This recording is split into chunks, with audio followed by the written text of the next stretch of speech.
तो चलो शुरू करते हैं अब अगले क्वेश्चन। पहला क्वेश्चन 16 नंबर क्वेश्चन है, हिंदी साहित्य का प्रथम महाकाव्य है। ऑप्शन ए मूकमाटी महाकाव्य, एकांतवासी, पृथ्वीराज रासो, इनमें से कोई नहीं। राइट आंसर है पृथ्वीराज रासो।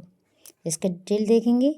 पृथ्वीराज रासो हिंदी भाषा में लिखा गया प्रथम महाकाव्य है, जिसमें पृथ्वीराज चौहान के जीवन और चरित्र का वर्णन किया गया है। इसके रचयिता चंद्रवरदाई पृथ्वीराज के बचपन के मित्र और उनके राजकवि थे और उनकी युद्ध यात्राओं के समय वीर रस की कविताओं से सेना को प्रोत्साहित करते थे। 17वां क्वेश्चन, हिंदी कविता में स्वच्छंद छंद रचना का सूत्रपात निम्नलिखित में से किसने किया। Option A Jaishankar Prasad, B Maithili Sharan Gupt, C Ayodhya Singh Upadhyay और D Suryakant Tripathi Nirala. Right answer है सूर्यकांत त्रिपाठी निराला। हिंदी कविता में स्वच्छंद छंद रचना का सूत्रपात सूर्यकांत त्रिपाठी निराला ने किया था। यह क्वेश्चन पुलिस सब इंस्पेक्टर में आ चुका है, जो कि 2016 में हुआ था पेपर। 18वां क्वेश्चन, हिंदी के प्रथम गीत रचनाकार हैं। Option A Gopal Sharma, Kriparam, Vidyapati, Surdas. Right answer है सी विद्यापति। हिंदी के प्रथम गीत रचनाकार विद्यापति हैं। यह क्वेश्चन भी पुलिस सब इंस्पेक्टर में आ चुका है, तो इसको थोड़ा सा ज़्यादा अच्छे से याद कर लीजिए। 19वां क्वेश्चन, हिंदी कविता में मुक्त छंद का सूत्रपात हुआ, किसने किया था। ऑप्शन ए आधुनिक काल में, बी रीति काल में, सी अमीर खुसरो द्वारा, डी कविवर बिहारी द्वारा। तो इसका राइट आंसर है ए आधुनिक काल में। मुक्तक छंद का प्रयोग हिंदी काव्य क्षेत्र में एक विद्रोह का प्रतीक रहा है। इसे स्वच्छंद छंद भी कहा गया है। हिंदी कविता में मुक्त छंद का सूत्रपात आधुनिक काल में हुआ था। और ये क्वेश्चन प्लाटून कमांडर 2016 के पेपर में आ चुका है, तो इसको थोड़ा देख लीजिएगा। 20वां क्वेश्चन, निम्नांकित में से कौन सा कथन सही नहीं है।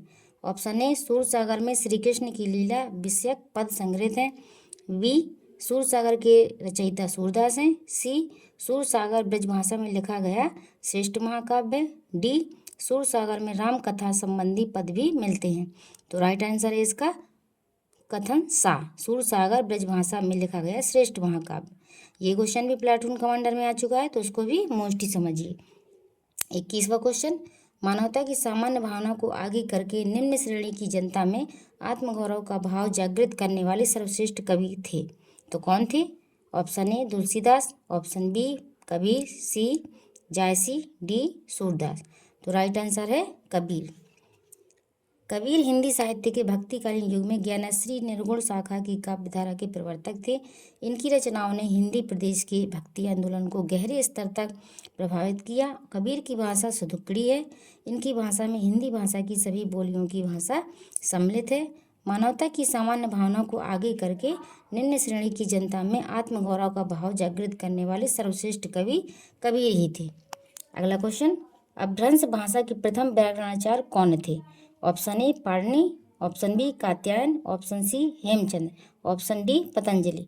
तो राइट आंसर है हेमचंद। डिटेल पढ़ेंगे। अपभ्रंश भाषा के प्रथम व्याकरणाचार्य हेमचंद्र थे।